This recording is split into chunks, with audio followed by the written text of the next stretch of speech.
Hello and welcome to Ask LaunchPad, a podcast designed to tackle the career-related questions we hear most often in the LaunchPad at York St John University. My name is Matt, one of your careers advisors in residence, and joining me today is May King Tsang, who is a business consultant, social media strategist, and one of the world's leading experts on tea. Welcome, May King. Hello, thank you for having me. Thank you for coming. How are you? I'm very well. Brilliant, brilliant. I mean, we've been professional contacts and friends for over 2 years now, and I know how busy you are, so thank you so much for coming in. My pleasure. For those who haven't come across your work before, do you want to tell us a little bit about yourself and what you do? Okay, so as Matt said, my first name is May King, and I have a business called Making Tea. Ta-da! May King is a lover of a tea pun, by the way, so if you follow her on Twitter, you will see a lot of tea puns. So what I do, I help tea businesses with their social media strategy, but I've also branched out and helped small businesses as well, primarily Twitter, but also on other platforms like LinkedIn, which is what we're going to be talking about today. Yeah. And I'm also a social media correspondent and FOMO creator. Now, I want to ask you about this later because this intrigues me so much. So we'll cover that. We want to hear all about that later on. Of course. But that sounds great. And as you mentioned there, so this podcast is all about LinkedIn. Now, it's a question that I hear, and my colleague Jess, the other careers advisor as well, hears a lot in the LaunchPad, which is, do I really need LinkedIn? Do I really need a LinkedIn profile? Now, in your experience, I'd love if you can help me answer that question. What would you say in response to that? Yes! In short. In a nutshell, if you're not in LinkedIn, you're never going to get discovered.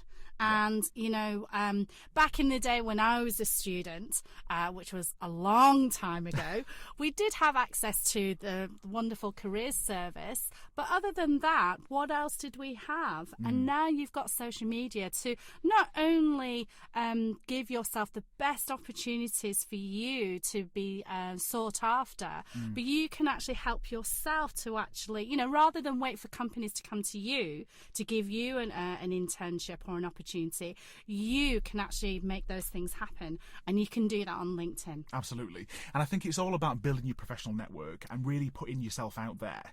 So I'm a huge advocate of LinkedIn, and we actually met on LinkedIn a little over 2 years ago. That's right. And it was because at that time you were working for Google Garage. You were doing stuff with them, and you are a tea expert, and I love a cup of tea. So in terms of when I was looking to build my professional network, as I'd recently joined higher education at that time, and I was reaching out and looking and opening myself up basically to meeting people in different sectors and different organisations, and just keeping in touch with what they were getting up to and building that relationship. And I think that's really important, and I know this is something that you're very passionate about as well, in terms of not just connecting on LinkedIn for connecting's sake, but connecting for those long-term business relationships. Absolutely. Because you've, I mean, online and through Twitter and LinkedIn, you've mentioned about you've been approached previously or received invitations from individuals through LinkedIn. Yes. And within 3 seconds, they've sent you a link to buy their book. Yes. So, I mean, once you received that, how did you feel when you got that through? I mean, it was amazing, and you know, I think, like you said, we met through LinkedIn, but it wasn't because you know, Matt didn't come to me and say, "Hey, May King, I really want you to speak in front of our students." It wasn't anything like that. No. You literally connected with me and said, I love tea as well. And then we shared a conversation about having tea puns, and it was just amazing. And that was the first part of the, you know, connection. And then when we realised that there is a possibility that we could work together, that's where the magic happened. And so on LinkedIn, well, I started my business in London. Then I moved to Australia for 6 years. And then I came back to the UK just over 2 years ago. And because I hadn't kept my connections up whilst I was out in Australia, I effectively had to start again. So on LinkedIn, I updated my CV, I updated my profile, and started putting out information out there to showcase that I know what I'm talking about when it comes to tea and when it comes to social media. And that is how I got headhunted by Google to actually start working with them on the project. It is how a creative agency in Lithuania found me and said, I would love you to speak to 300 agencies here in Lithuania. So for students, you know, you can do exactly the same thing. You can update your CV, you can start reading posts on LinkedIn and start sharing your thoughts and opinions on things that you've read and start making those connections. There could be companies that you would love to work for. There could be people that you really admire, and you connect with them. Now, you can't just connect to them and say, hey, give me a job. Well, you could try, but I don't think you get very far.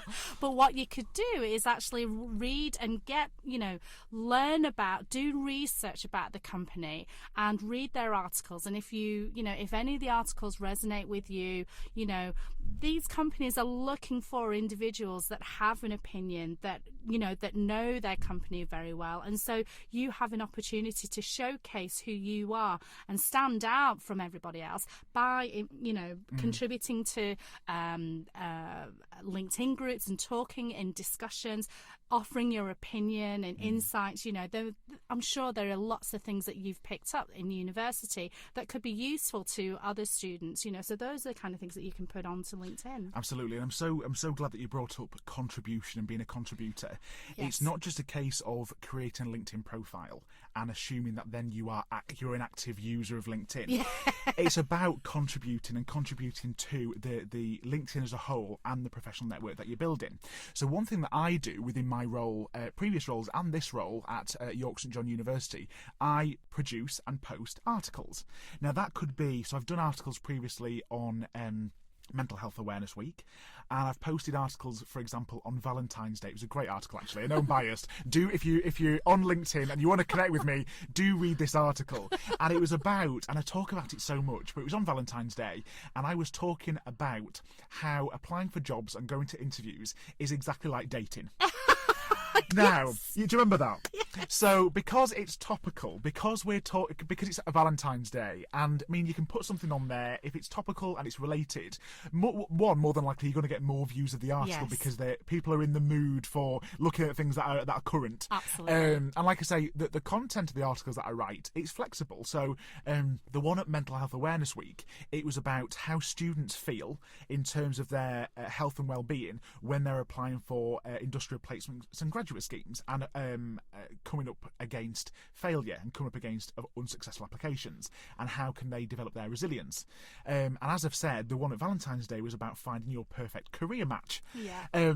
So even posting a few articles, even if it's every couple of months you post an article on there, you can be discovered. And I think almost when I applied for this role at York St John, I'd already connected with so many careers professionals across the sector, and it was almost, before I applied for the role, it was almost like they knew the quality of my work because they've been following me for quite a while. Yeah. Unintentionally and totally subconsciously, but they sort of knew who I was. They knew about my personal brand, and again, that's really important, and having your brand and knowing what you want to achieve and what your strengths are and what you can talk about on social media. And you're almost providing the evidence before you need to, if that makes sense. Absolutely. And if you think about it, as a company who is looking for students, looking for people to work for them, they've got 300 resumes to look at. So what can you do to make yourself stand out from the rest of those 300 applicants? Well, you participate in discussions on LinkedIn.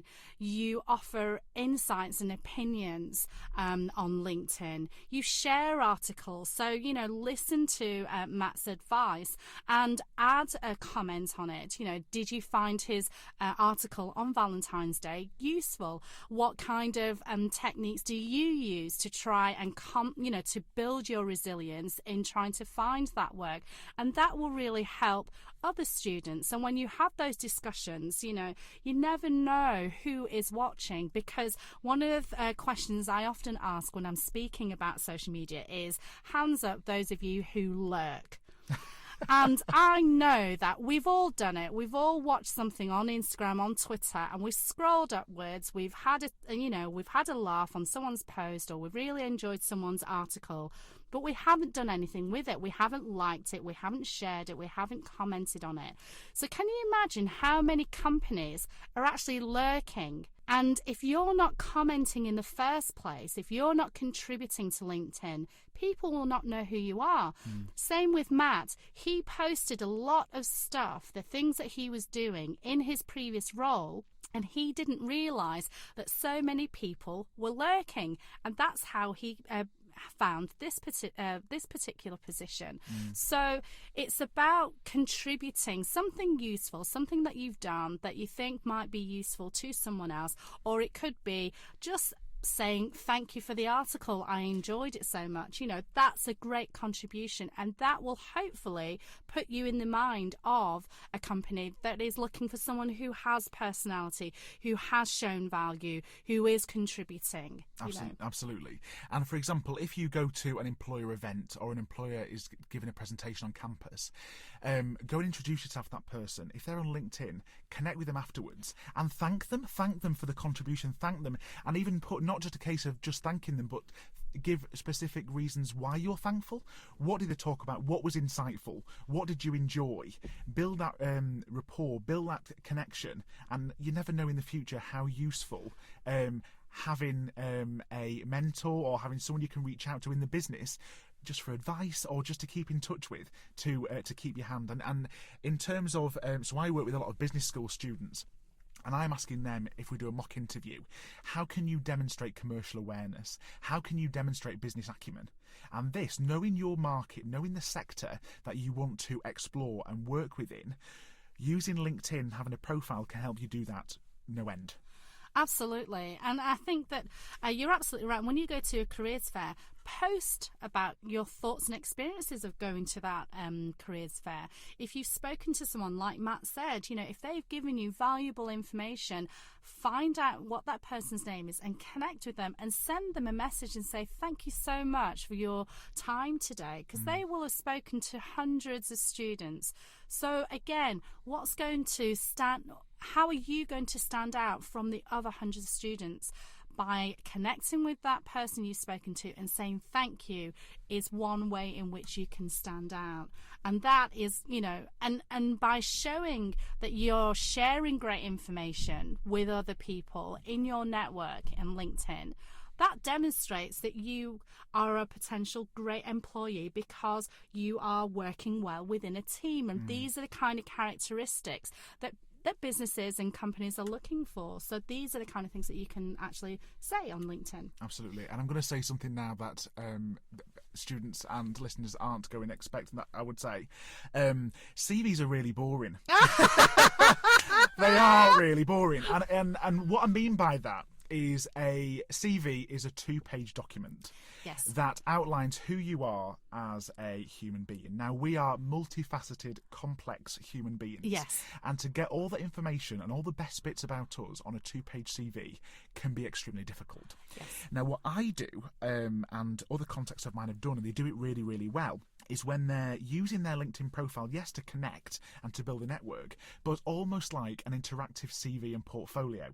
So in my work experience section on LinkedIn, not only have I said where I work, but I've included some videos and pictures and feedback that I've received from students, things that I wouldn't be able to put onto a black and white 2-page CV. Absolutely. And if you put the link to your LinkedIn profile on your CV, that's just somewhere else that employer can go to look at the content that you've posted, look at the articles that you've created, and look at the pictures and videos that you've put on there as well, and just getting something extra for free that they can access, just to further demonstrate you are one of the best candidates for that role. Absolutely. And, you know, if you are a member of a football team or, you know, or a local sport, then taking a few selfies of a match that you've been, you know, that you've participated in, or you've gone and watched, you know, if you're part of a debating society, you know, maybe talk about one of the topics of discussion that you discussed and, you know, what issues were written, you know, that came out out of that discussion. These are the kind of things that you can illustrate. And again, some people are visual, like Matt said. So if they're visual, taking a photograph will really help. Taking video is even better, because people will then get, companies will get a better idea of the kind of personality you are and the kind of person that you are.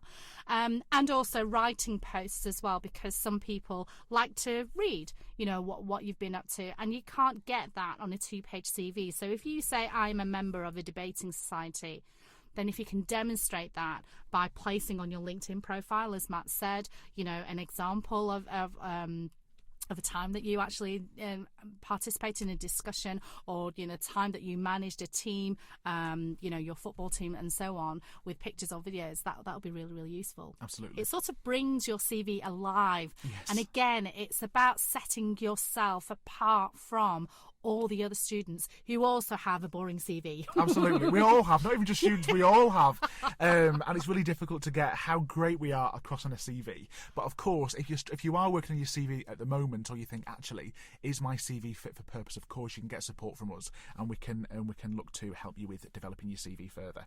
Now, one thing that I wanted to ask you about, you are a professional live tweeter. Yes. Now, for people who haven't come across that job title before, tell us what that involves. So, it's kind of like reporting live, but through text message. So Twitter, for some of you may know, enables you to write a message of 280 characters and post it out there for people to read. And the text messages or tweets can be in the form of a text message, or it can be a video, or it can be a photograph, or a combination of 2 or 3 of those. So I am often hired to go to conferences or workshops or masterclasses, and I will listen to the speakers and I would report what they're saying live there and then. So I'm constantly listening, constantly tweeting, and listening for the next golden nugget, and just constantly tweeting and reporting, and that's what I do, and that's what a professional live tweeter is. Now, I've seen you do this live at events that I've either run or participated in previously. Yeah. And you are incredible at doing that. So anybody who has tried to, and students are actually really good at this. I am not great at this. But anyone who's tried to write an assignment whilst listening to music or watching television, I cannot do that. I cannot concentrate on more than one thing at once. Yeah. And watching you in action, it was the first time. Obviously, we'd been professional connections before then. Yeah. But this was the first time that I'd seen you in action, and your ability to listen what's going on, but not only listen, but to really hear what's going on and take in what's going on, then use the information to then get it into, was it 280 characters? Yep. And send that out within seconds, constantly, is incredible. Now, then, was that a skill that you've always had, or was that a skill that you've developed over time? So I didn't realise it was a skill until someone pointed it out to me last year. And I think it's something that I've always had, and I was thinking whether it might be because I speak Cantonese and English and Northern. And I wonder whether that's had contributed to it. So sometimes I'm listening to my mum who's speaking in Cantonese, and I need to translate to English to one of my friends, and she's constantly talking to me, and I'm trying to feed that information to my friends whilst continuing to listen to my mum and contributing. If my mum actually speaks English, but from time to time she'll sort of flip in between Cantonese and English, and I wonder whether that's where it came from. So I've just been able to do that by tweeting. And a lot of people say they can tweet, but what I do what people have said to me that I do well, is that I actually capture the whole thing in context of what's being said and then put that into a tweet, rather than just waiting for that quote from somebody and posting on. So I'm actually giving context to what's been said and actually summarising that in the space of a tweet. So that's a professional live tweeter. Absolutely, but to be able to do that, to be able to give context in such a short message, because some of the people who will be reading those tweets won't be at the event, they won't be there. Exactly. So for you to be able to do that is really incredible.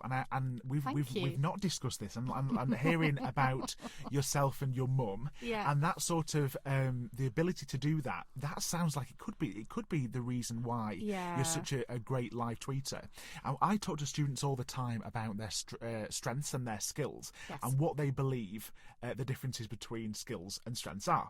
Now, strengths can be something that energizes you, and if you enjoy doing something, it will never be a chore, it will never be a job, and you will love doing it, and that could be a really strength of yours. It could be something that innately you do very well. And again, that could be a strength because of our own sort of aptitudes. We all have different ones. So again, that could be a strength of ours related to skills that we have.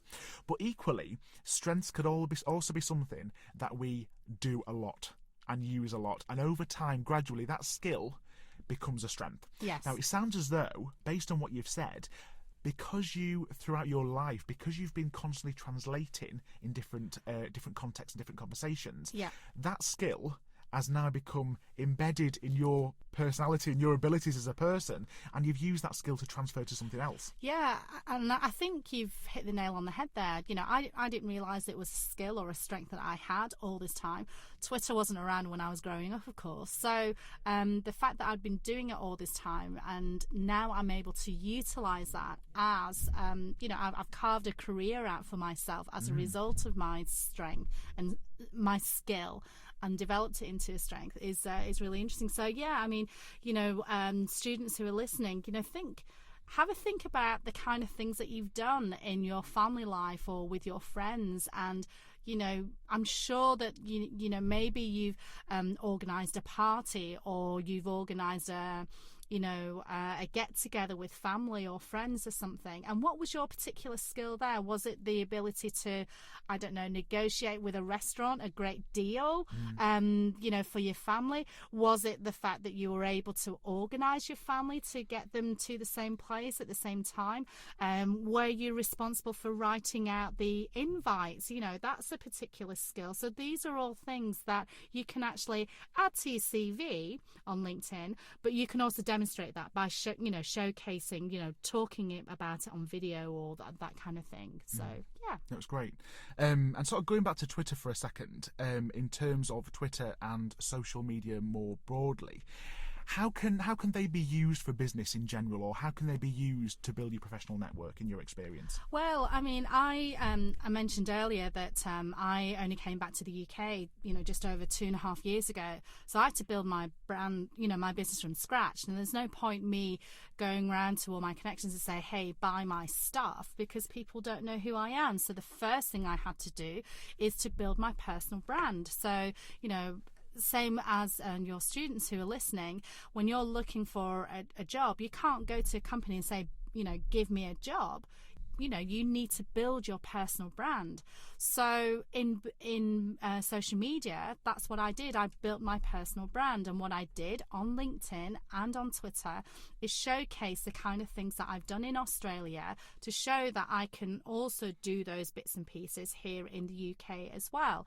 And I was as helpful as possible. So if someone asked a question about Twitter or social media, I would go in there and answer that question so that I can demonstrate my skill, demonstrate my experience, and showcase that I do know what I'm talking about.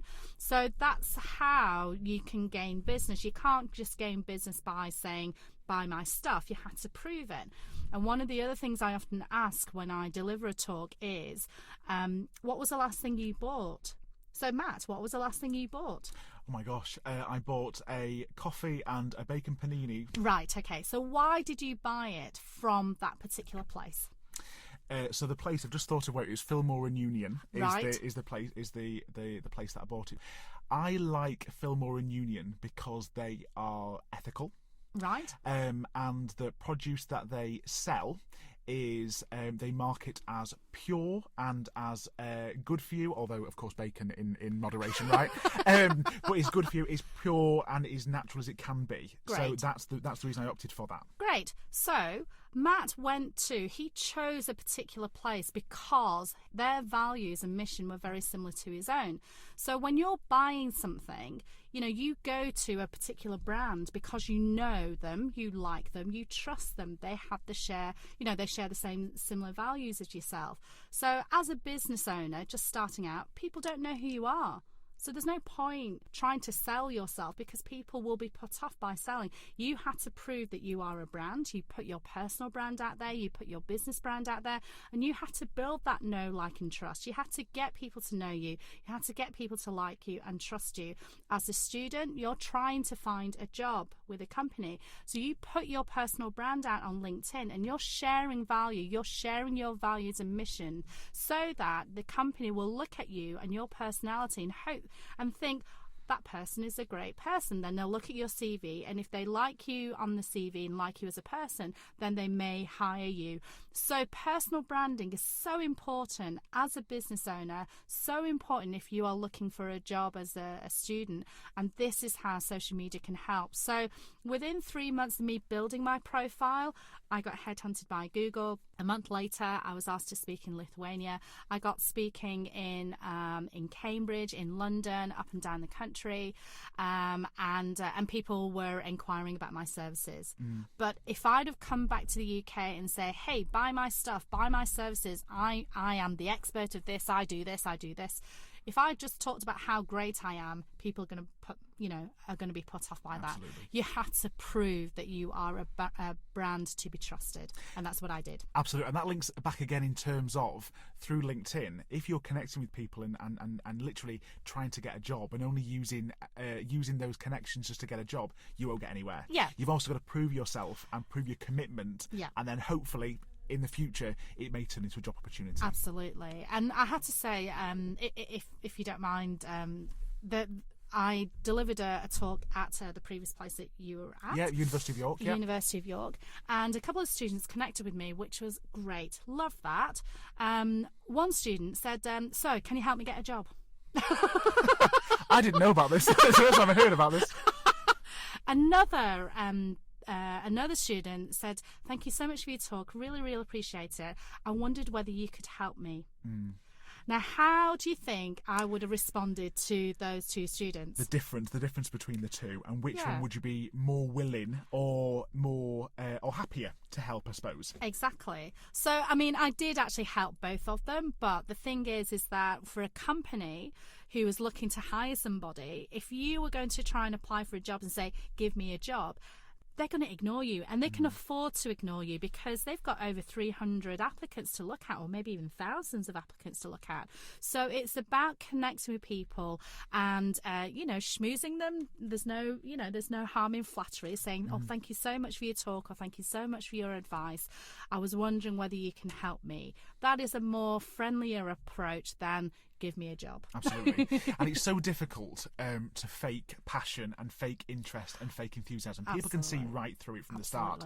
So what I would say, and I totally agree with you, in terms of when you're looking to apply for an organisation, or if you're looking for job opportunities with a company, what I would say is do your research. You can be as prepared as you can be. But when you're doing your research, look at what makes that organisational tick. Look at what that company prides themselves on.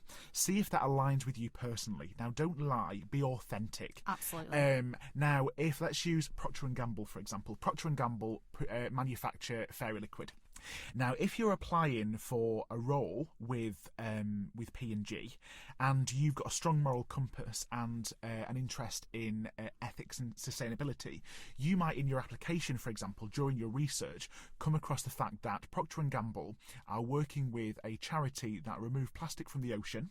Amazing. And then using that plastic, instead of it going to landfill, they're then reusing that plastic to make Fairy Liquid bottles. Fantastic. Now, I found that on LinkedIn. Right. Okay, which is a great plug for LinkedIn. No better way to talk about it in this podcast. Yeah. But so, for example, it shows that you've got your finger on the pulse. Yes. It shows commercial awareness that you know what businesses are doing. Absolutely. And you can highlight the fact that if you have got an interest in sustainability and ethics, put that in the application, put that into your covering letter and say, this is the reason I am applying for Procter & Gamble. Now, if you apply for a different company next, they may not have the same ethical standards or the same sustainability goal, and therefore what you would do is then do your research again and find something about that company, something else that you are also passionate about. Absolutely. And we are multifaceted. We've got loads of interests. Yeah. So just try and align yourself with a company, or see where you align more so, and then use that again within your application just to build that. And going back to your Procter & Gamble example, which is great, you can actually write in your covering letter. I recently saw a LinkedIn article that Procter & Gamble shared about the reusing of taking the plastic away from the oceans and reusing it. And that is in line with the values that I believe passionately about, and that demonstrates that you have actively searched on that company, and they are a company that you would like to work for. And again, that's about setting yourself apart from the rest of the other CVs out there. Absolutely. Now, I wanted to ask you about this. We mentioned this briefly right at the start of the podcast. Yeah. You were recently a social media correspondent and FOMO, which of course is fear of missing out, FOMO creator. Tell us a bit more about that. I'm so intrigued. So I talked about professional live tweeting. And live tweeting is obviously on Twitter. And I actually got approached by a company and said, we love what you do on Twitter. Can you do other stuff as well? Can you branch out into Instagram or Facebook? And I said, yeah, absolutely. And what social media corresponding means is basically being a live reporter. So with live tweeting, I am tweeting. But with Facebook and Instagram, I'm actually interviewing people live. So I go around with my little microphone attached to my smartphone and I interview people. So I interview attendees of a conference or a masterclass. And rather than, a lot of events, the conference organizer will go up to an attendee and say, can you give us a testimonial about what you do, on your thoughts on our conference. And people just clam up because they don't like being in front of video. So what I do is actually say, what were your biggest takeaways? And I also ask about who the attendee is, what their name is, what their business is. So it actually gives them a bit of free publicity. So that's what I do. So I'm a roving reporter and trying to create that FOMO in creating that excitement that is in the conference outside into Facebook and Instagram, LinkedIn and YouTube and Twitter as well. Absolutely. And it's been so great as well because, of course, because we're connections, obviously I keep up to date with what you're doing, and equally you know what I'm doing as well. And it's been so great sort of looking at the development in terms of when you were going, because you attend a lot of conferences, you attend a lot of events, and before you go on social media you say you hope you're going to bump into this social media rock star, or you hope you bump into this person. And more often not you do, and it's a great experience. But I've noticed in recent months that people are posting that they'd quite like to bump into you at these conferences. So to see that shift, and it just shows that what you are doing is working in terms of what you do is great, and you're really showcasing what you do and the craft that you have. And people are excited to meet you as well. So that's really, like, as an outsider, that's really great to see as well. And being on things like LinkedIn and social media, me as an outsider looking in, it's great to see. So let's recap. So you've worked for Google, you've appeared on Sky News as a guest expert, you've done all these incredible things, you've delivered sessions and talks all over the world. How did you get where you are today? How did you get here? How did I get here? Tenacity. That's all it is. Persistence and tenacity, hard work. You mentioned earlier that when you find a strength that you have, it's almost like you're not working at all. You're almost playing, because you want to jump out of bed and get it, into whatever you do. So I think, it took me a while to get to where I am, but I found my craft. I want to professionally live tweet. I want to be a social media correspondent for conferences and so on. And I enjoy it. I love interviewing people. And so that's made it a lot easier for me because I just love my work, but it is hard work. It's having a strategy. And I do get distracted from time to time. But I do have a focus. My strategy is to be the world's #1 professional live tweeter and FOMO creator. And what is going to get me there? Well, I've got a plan on how to do that. So I look at my plan on a regular basis to see what I can do to get me to that position. And that's what's got me here today. I'm going to put you on the spot now, and if I can, and I'm going to ask you if you could give one piece of advice to an 18-year-old May King starting out today. What advice would you give? Just one? Just piece one. of advice? Just start with one. Yeah. Right, okay. Gosh. I think you have to follow your heart. Follow your heart. You'll get lots of opinions from different people, from family members, from peers, from friends, and it's their opinion. And I do respect everyone's opinion that I come across. I've got I've got a couple of business mentors who I hold in high regard. But I need to listen to what my heart says to decide what I need to do for myself. We only have one life. Enjoy it. Be respectful of it, and use it wisely, but follow your gut instinct, follow your heart. There have been many times where I didn't follow my gut and I've fallen over financially, emotionally, all the illies. But when I've realised that I've followed my heart, that is where things have really, really developed and really gone ahead. But I have had a lot of ups, a lot of downs. But ultimately, if I'd have followed my heart in many of those things, then I wouldn't have fallen so many times. But that's where I've learned. Absolutely. Yeah. Absolutely. And even when we, as a university, we're giving we're in one-to-ones, we're giving advice to students. Yeah. It's not about trying to make them fit into a certain role or trying to fit into a certain career. That's right. It's very much, what do you want to do? What would make you happy? Yeah. And Jess, my colleague, does an amazing session, and she uses the acronym FLOURISH. And each one of those, and I'll let you know what they are. We'll put it on the bio of the podcast. Great. What FLOURISH stands for. And it's looking at what drives you and what interests you when you're looking for a career. Yeah. And happiness is really important. It is so important. We spend so much of our time in business or in work, so we may as well enjoy it. Absolutely. But definitely go and seek help from Matt, from your colleague, Jess. I never had those opportunities when I was at university, or I didn't feel brave enough to go to the careers department, more to the point, and I should have done. The help is there. That's what they're there for. You're not troubling them. That's what they're there for. So please go and ask for their help. They're not going to do the work for you. You still have to do the work, of course, but they are there to help you. So no question is stupid. No, they will always be there.